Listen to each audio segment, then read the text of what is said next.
بله بله سلام، وقتان بخیر. سلام سلیمان امینی هستم از افغانستان. به شما شرکت هم شما با تماس هستم. روز گذشته شما شکایت داشتین، در مورد شکایتان رسیدگی صورت گرفته یا خیر؟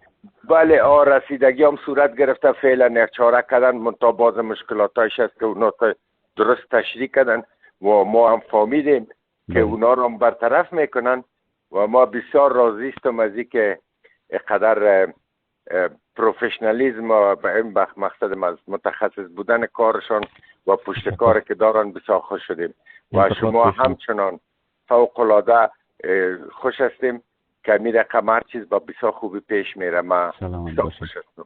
لطف کردین انتقاد پیشنهاد داشته باشین مشتین محترم. فعلا کدام پیشنهاد نداریم، انشالله وا کارهای خود میکنن دیگه. اگر کدام کار مشکل بود یا چی بازم زنگ میزنیم دیگه. کدام پرابلم نیست. یک دنیا تشکری از شما میکنیم برای که راستی امی کار بسیار منظم و خوب دارین و ما فوق العاده خوش هستم. یک دنیا تشکر از شما. برشنا شرکت مدیریت عمومی هم شکایت در خدمتتون است. هر مشکل بود هر موقع میکنین. یک دنیا تشکر. ما با تماشین. وقتتان خوش. درست. وقت شما خوش. سلام علیکم. سلام علیکم.